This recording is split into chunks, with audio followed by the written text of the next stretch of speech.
Welcome to another episode of The Brand Called You, a podcast and video show which brings you leadership lessons, knowledge, experience, and wisdom from hundreds of successful individuals from around the world. If you're new to the channel, please subscribe so you won't miss a new episode. I'm your host, Frits Bussemaker, and today I'm delighted and privileged to have a conversation with Deepak Kaura. Hey, Deepak, welcome to the show. Thank you so much. It's a real pleasure to be here, and thanks for the invitation. You're welcome. Now, Deepak, allow me to introduce Deepak. He's the Chief Medical Officer of One Qubit and Synthesis Health. Now, he's worked all over the world, including 5 years in Qatar. He's also a serial angel investor and has invested in over 25 early stage companies. But he's also a trained pediatric radiologist, and you're based out of Vancouver, Canada. So again, Deepak, welcome to the show. Oh, it's a pleasure. I'm so excited for this conversation. So thanks so much. And thanks for allowing me to have the opportunity to share some of my thoughts with you. Okay, now I'm going to start off with the very first question, and this is about One Qubit. What is One Qubit? So One Qubit is a company that sort of started in 2012 as a company centered around the application or practical application of quantum computing. You know, we back in 2012 were seeing some very early work. The first commercially available quantum computer happened to exist in Vancouver, and the founders of the company, who are friends of mine, basically thought, if we have pieces of hardware being developed, we don't really know how those pieces of hardware will be coded to actually answer the needs of industry. Meaning, what sort of industrial problems exist today that are computationally intractable that quantum computers could solve? And so came the company. It basically was centered around software for quantum computers, much like Microsoft was centered around software for conventional computers. So that was the initial premise of founding the company. It was sort of looking out 10 years in the future and saying, we don't want to build for something that exists today. We want to build for something that exists 10 years from now. And that was a bit of the genesis, I guess, and the thought process that's become a part of the DNA of One Qubit, and certainly something that I very much respect and appreciate. Okay. We have to step back because you're talking about quantum computing. You're talking about a company set up 10 years ago, which is going to develop something around quantum computing. Even today, almost 10 years later, it's still, I would say, in the research phase. So, yes. I mean, as far as I'm concerned, about 10 years ago, nobody's ever heard of quantum computing. So what's the background that all of a sudden these people realize, hey, we actually need to fund a company about this? And by the way, why is it called One Qubit? That's quite a peculiar name. One Qubit, yeah, because the qubit is a measure of processing power of a quantum computer, just like a bit is in a conventional computer. Okay. So one qubit meaning the first qubit.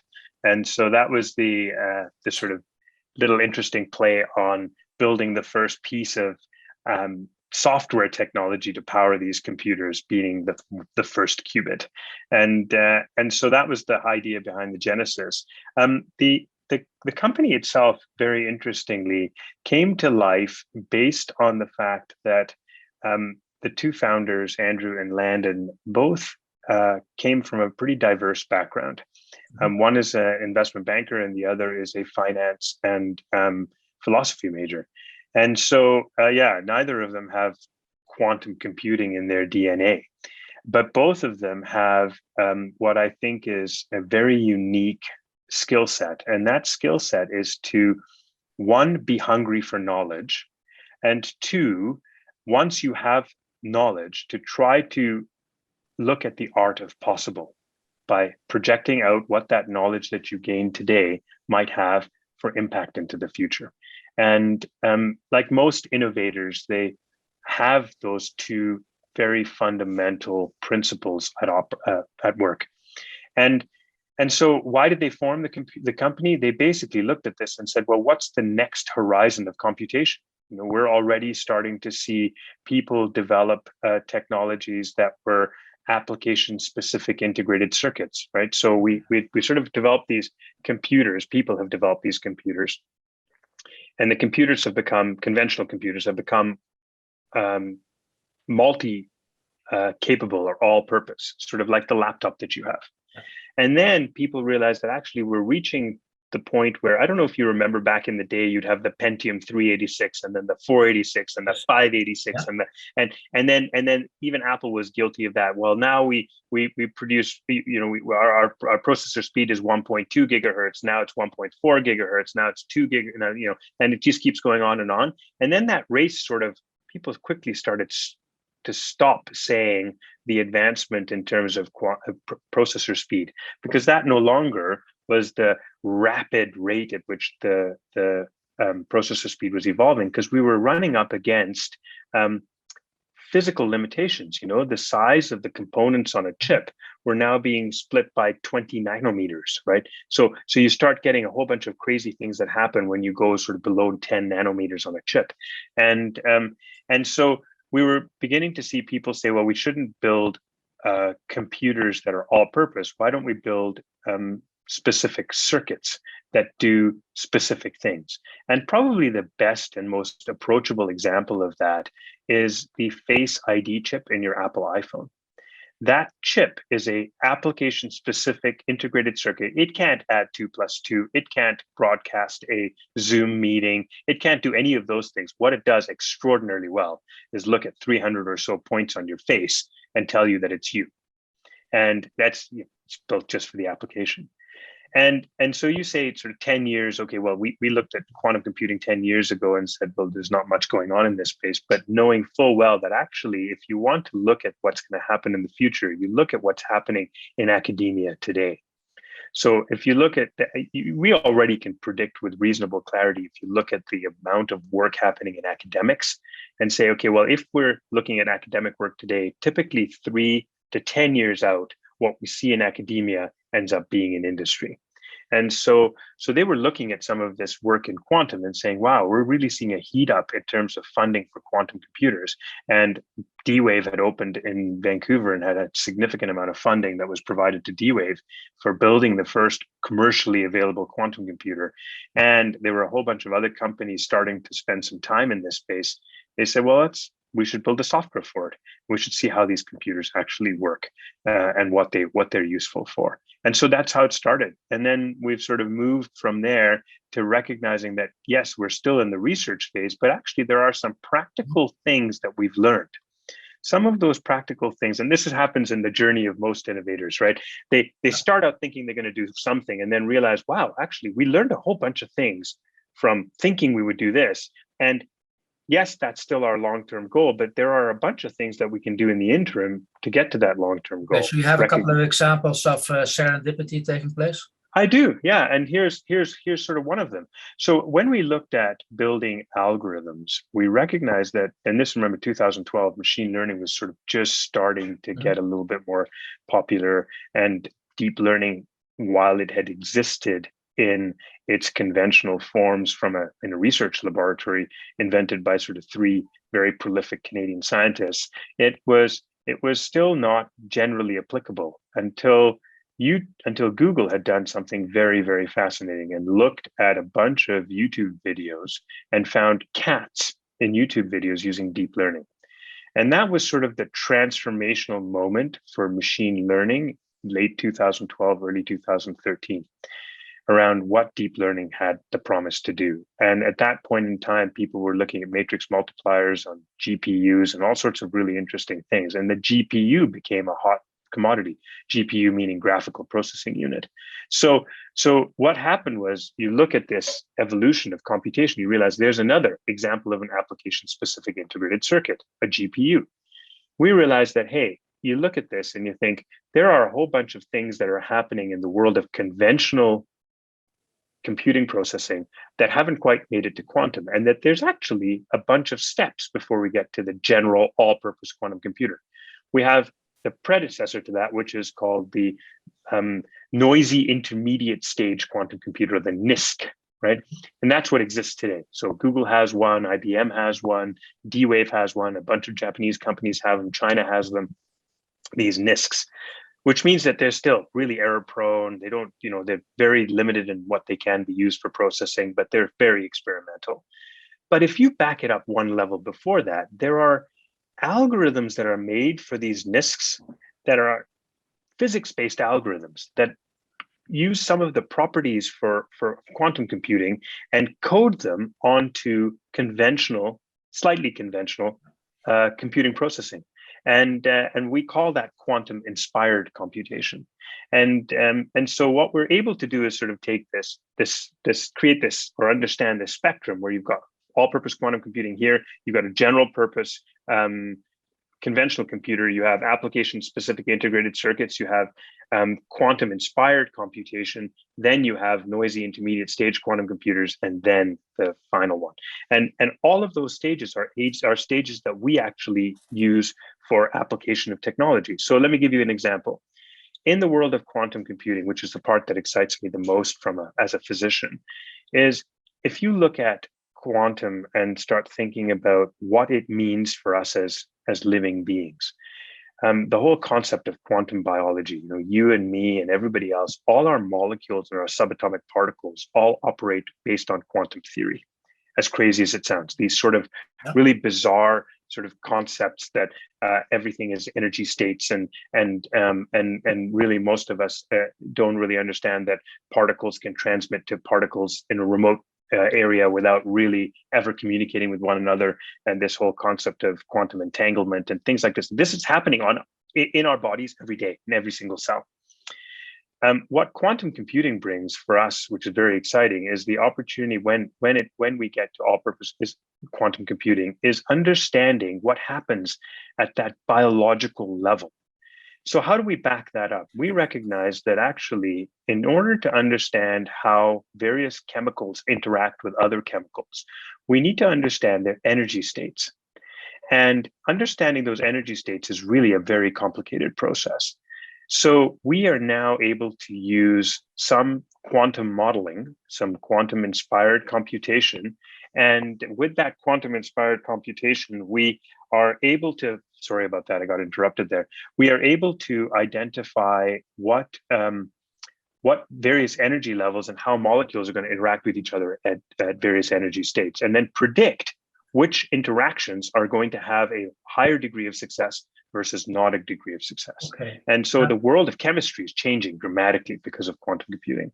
Hey, Deepak, I really want to talk about you now, because I'm still curious why you, as a pediatric radiologist, like as a trained doctor, you're talking so knowledgeable about quantum computing. I can relatively grasp what you're sharing with us, so thank you for that, for explaining it so well. But now I'm almost getting the idea that you're using your medical background to help design the quantum computing, or what is your role as chief medical officer? How did you get involved? Yeah, so I got involved just because Andrew and Landon said to me, Dee, we recognize you have a vision for where machine learning could go in healthcare. And so they said, we know that machine learning is very much in the classical space right now, the conventional compute space. But we know at some point in the future, this will move to the quantum space, where there'll be a hybridization of compute across quantum and conventional imaging, conventional computing. So I got involved because I had a vision for the fact that I truly believe machine learning will be transformational in the delivery of healthcare. And I do believe that building technologies today for what will be 5 or 10 years from now is very much in my DNA. And so we met and we clicked, and we've known each other now for, gosh, now 9 years. And they've been saying, Dee, we got to do this. We got to do this. So, but Deepak, when you go to medical school, you get trained on how the body works. You not get trained on computers. So how did you gain this skill of this knowledge that this could be the future? for medicine? Yeah, so a lot of it was just being really inquisitive, right?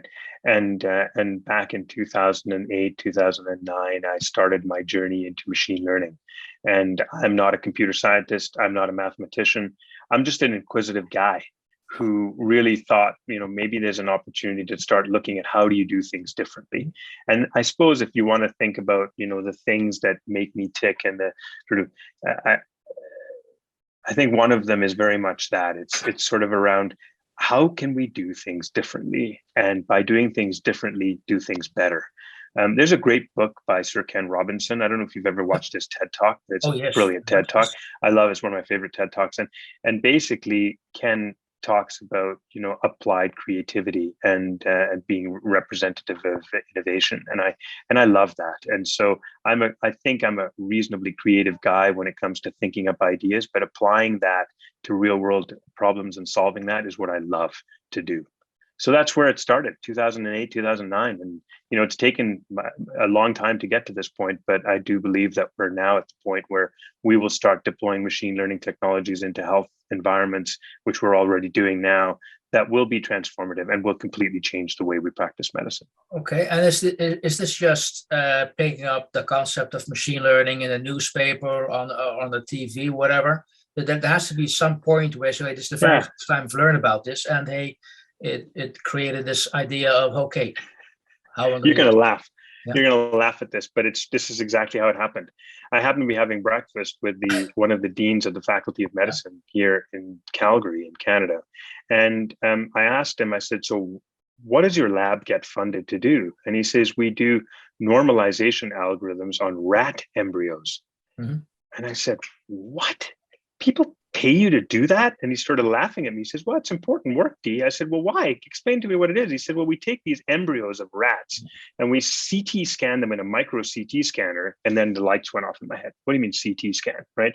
And so, and he says, we CT scan them and then we can predict based on the CT if using normalization algorithms, whether the rat is going to be born with a ridge going here or two ridges going on the side here. I thought, wow, that's pretty interesting. So I said, because you have PhD students that are involved in CT, what if I were to give you diagnostic imaging CT from a medical imaging perspective in humans? And he said, never tried it, but why do you think that would be useful? And I said, well, we do a lot of things that are, really mundane tasks for radiologists. And we also do some things where radiologists make mistakes all the time.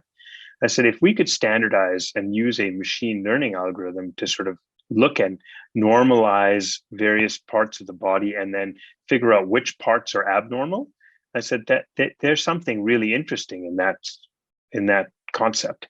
And so began my journey of trying to determine what's normal, what's abnormal, and looking at machine learning. And, at 2009, it became obvious that this was going to be a transformational technology. And back then, deep learning was not even to be heard of. We were doing, support vectors, and it was just a whole bunch of other things that we were doing. And bottom line is, we now know that the machines are really good at that stuff. So, what I'm picking up from this, so one of the lessons learned for me right now is, be curious, be a very curious person. And also, I say, do a little bit of daydreaming as well. Because so you learn about something and then just imagine how you can apply this. And so people can have a vision, look, hey, this is how this could work. Fritz, there's a fantastic statement by Muhammad Ali. If you ever look it up, it's amazing. I love this statement. It's him standing there like this. Adidas took this thing and made it a commercial. But it's him standing there like this, holding his gloves up, and some guy is knocked out on the ground. And he says, impossible is just a big word thrown around by small men who find it easier to live in the world they've been given than to explore the power they have to change it. Right. And then he goes on to say, impossible is just temporary. Impossible is not a dare. It's not a declaration. It's a dare. And then he says at the end, impossible is nothing. And so I've read that quote. I've memorized that quote. I've lived and tried to live that that quote, and I think people who are young and old listening to this should come away with an understanding that don't let anybody tell you things are impossible. Impossible is potential, impossible is temporary, and impossible, is just ignore it. It's a temporary thing. Well, I do realize that the dream you're sharing right now is also being recognized, because even the World Economic Forum has named one qubit as a global technology pioneer. So you're definitely being noticed in the world as leading, you could say, the development of quantum technology. So well done, by the way. Thank you. Thank you. And I was wondering, can you take the audience, can you share the vision of how this is going to be applied? Do you have an idea of what the first applications could be? Yeah, I think I firmly believe that the first applications of this technology are going to be in chemistry. In fact, we're doing that right now. And we have a number of partnerships with very significant chemistry companies looking at energy, basically energy calculations between various chemical interactions, and developing new chemicals based on our understanding, a much deeper understanding of energy states. I think the other place that you're going to see this, and you've already seen it happening in China, for example, is quantum communication and encryption. I think that's going to be another significant piece.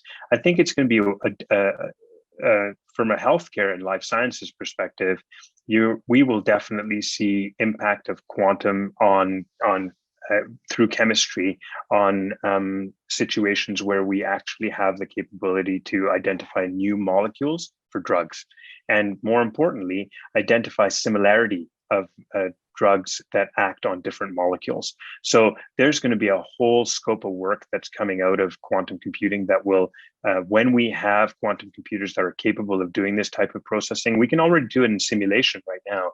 But once we actually have accurate quantum computers that can accurately reflect what's happening at a subatomic level, that will have it. And then the final sort of piece is on machine learning, right? Where are we going to go with machine learning? I get asked all the time by people, is quantum machine learning the future of machine learning? And realistically, I don't think so yet. I think it's still got a long, long way to go. I think we've done some early research work on quantum machine learning and what I call quantum pre-processing of machine learning algorithms, where theoretically we've shown that you can use less data to develop conventional machine learning algorithms if you use quantum pre-processing. And I think certainly as we look at some of the capabilities of quantum computers when they evolve, I suspect that quantum machine learning will have a much bigger role to play, but I would tell you that that's still a long way away. It is a long way. So, because the way you describe it, for me, at the end, it could be seen as AI on steroids. It's in the same, it's an extension of that development. It could be, and it's probably more on the computational side of actually building the algorithms that we might see some advances. I think, we're still stuck in the world of artificial intelligence, machine learning, particularly in the healthcare sector, on data, right? Mm-hmm. How do you make sense of that data? The vast majority of time that we spend is actually getting the data, making sure the data is intelligent for a machine, organizing it, and then making sure it doesn't do all the bad things that data can do, provide, for example, racist outputs, or provide outputs that are too biased in one direction or another direction, and that they're comprehensive enough, because the machine learning algorithms we have today are actually very sophisticated. And we don't really need a quantum computer. What we need is really much better data, and we need a whole bunch of other things like regulatory environments that support the deployment of these solutions. Wow. Now, I have to let this think in, Deepak. Hey, Smart, you already mentioned what inspires you, is that great quote of Muhammad Ali. Are there other sources of inspiration for you to get you at it? I sort of have, I have a lot to thank my partner, my wife, for. You know, I've met her when I was 17. She's the first girl I ever dated, and when we got married when I was 23. And I think, you know, in my interactions with her very early on, I there were a whole bunch of sort of family related issues with respect to, you know, not potentially wanting to um, go against the grain of my family and marry somebody that I wanted to marry versus somebody that was introduced to me. You know, the conventional sort of Indian type of philosophy to how do you get married.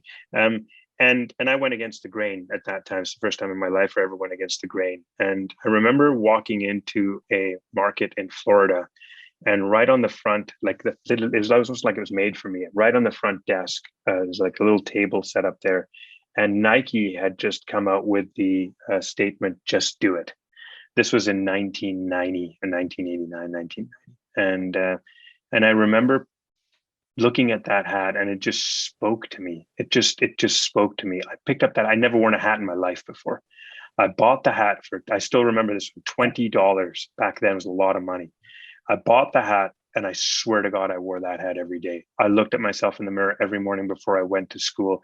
I looked at myself and I started saying, if anything in my life, I'm just going to do it.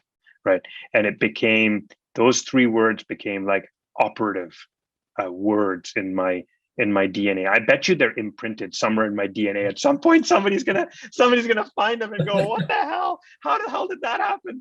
But yeah, it's those words are so powerful if you take them to heart. I mean, you know, people can misinterpret them, and you just don't want to. You want to make sure you never do something to hurt someone, right? And so that's sort of probably the second most significant piece. My parents are really good people, and I've learned from them what, and I think all human beings know this, what is the fundamental construct of good, right? Mm-hmm. And so you want to just do good in your life. And so if you combine the just do it with do good, yeah. Those two things are very, very powerful. And they've certainly driven absolutely everything I do in my life. And I think probably the other thing is, and I'm not sure if you have kids, but whoever has kids yes. out there, becoming a father and a parent is a really humbling experience, the hardest job in the world. And it's a massive responsibility, and it makes you pause and think about what really matters. And that's really, and so probably I think that's probably one of the most, meeting my wife and having that sort of just do it experience and being a father are the two sort of most important things, because they make you think what's important. They make you reflect and say, well, what are the values that I want to live my life by? And what are the values that I want to espouse on my kids? And how's the type of framework that I'm going to build for them that's going to give them the tools that they need to be successful in life? And so we came up in our family with three values, and it was respect, listen, and care. And if you follow, I've been saying this to my kids since they were babies, if you follow these three things, and you use them in some way, shape, or form in every decision that you make, it'd be pretty difficult to make a wrong decision. Fully agree. And I also realized that when you said just do it, I also immediately linked it to the statement you made earlier, and that is be curious. Because being curious is also about trying to understand the unknown. And you have to just do it sometimes to dive into the unknown. Definitely correct. Without a doubt. Absolutely. You got to have the courage, right? And that courage to believe in yourself, and the courage to believe that if you are to encounter something that you have not encountered before, which by and large, when you try to do new things, you're going to encounter things you've never encountered before, that you have the resilience, meaning that you want to stick with it, and you want to, you have enough people around you or knowledge that's innate that allows you to build frameworks that help you to navigate uncertain things. Hey, Deepak, so far, great interview. Unfortunately, I'm also conscious of the time, so I really need to, you could say, shut down with a couple of questions before we go. And that is, sure. Can you share with me what was the biggest learning and your biggest, I would say, failures or mistakes you've made in this awesome journey with One Qubit? Yeah, I mean, you know, probably the biggest failure is underestimating the amount of time it takes to do things right. As an innovator and as a guy who believes very much in just do it, sometimes you run into the harsh reality of you want to just do it, but others don't. Yes. And it's sort of this, inertia that you've got to overcome, and you're ready, everyone else is ready. Why aren't they following me? Yeah. It's not even so much why aren't they following me. It's like, how come this is so difficult to do when the answer is so simple? And that learning has been particularly poignant for me being in healthcare, and recognizing that healthcare and the culture of healthcare is a really difficult one. And I've been working within health systems, leading them, regulating them, and being a physician. Like, I'm sorry, I'm wearing my scrubs right now because I was doing procedures early this morning. But being a doctor within a health system, they are really challenging. The culture of medicine is one that is reticent to change. It just is. And so you've got to pull, push, move, go up, go down, whichever way you can to try to make that thing move in the right direction. And that for me has probably been the greatest lesson, is don't underestimate. Like, people think that, I'll be able to build a machine learning algorithm and deploy it into a healthcare environment in 1 year. Good luck. Ain't gonna happen. No chance, right? I mean, you're talking a 5-year journey before you even open your eyes. And so better make sure that you understand that. And the same thing in computation, right? Like, we had anticipated that there would be much more significant advances in quantum computation. And in 10 years from now, we would be in a slightly different position. But of course, we've had to look at it and say, well, we can't just be a quantum computing focused company. We've got to be a company focused on advanced computation and redefining what we call intractable computational problems. And let's figure out which types of computation. We have enough smart people. We have about 140 people in the company. We have enough smart people to understand what the different applications are. And so that would be probably my biggest learning, is it always takes longer. Okay, so maybe that's the Achilles heel of an optimist, always assuming things move quickly. Yeah, that's exactly right. A final question. What has been your takeaway of all these years with trying to create a better world by applying 1 qubit and quantum technology? And maybe second question, can you predict in 10 years' time what's going to happen with this technology? I think the takeaway for me is to be convicted, right, in what you're doing. Believe in what you're doing. Like, I often say, the most important thing for a leader to be able to do is to adequately demonstrate to the people that they lead or work with a sense of purpose. Mm-hmm.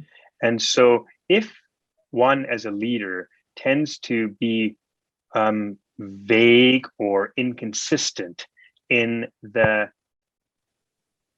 definition of a purpose, then you risk the company and the people that you're working with and your teams that you're building becoming defocused and unmotivated. And so for me, my mission has always been, I'm going to build machine learning for healthcare. We're going to transform healthcare. And it has never deviated from that at all, ever. And despite all the headaches and all the heartache and all the difficulty thing, you've got to be convicted. I believe this is the right thing to do, and I can motivate people to make sure that they understand this is the right thing to do, and I'm going to be consistent in my message. Right? I think probably the most important piece. Now, there's a secondary corollary to that, and that sometimes when you believe in these things and they don't work out, right, and you're not making any progress, you try once, you try twice, you try 3 times, and then you look like an idiot because it's just not working. So you may have to, eventually eat humble pie and say, my goodness, what I believed and what I was convicted in doing doesn't make sense. And at that point, true leadership comes in and says, okay, well, let's pivot. Let's look at this as an agile process. Let's look at, we have great people around us. Let's figure out what else we can do, or what sort of detour we can take to either come back to the original vision or abandon the original vision and repurpose the company. So there are two steps there, and the most important first step is be convicted in what you're doing. Deepak, I want to thank you so much for this great discussion about 1QBit, but quantum technology. You are on the right path. I'm certain about that. I mean, even the World Economic Forum believes that. So I am very curious where this is going to lead to in the next couple of years. So I'll be following you. Thank you so much. Sounds great. Wonderful. Nice to meet you, everybody. Bye-bye. Thanks, Fritz. Bye. Thank you for listening to the Brand Called You videocast and podcast, a platform that brings you knowledge, experience, and wisdom of hundreds of successful individuals from around the world. Do visit our website www.tbcy.in to watch and listen to the stories of many more individuals. You can also follow us on YouTube, Facebook, Instagram, and Twitter. Just search for the Brand Called You.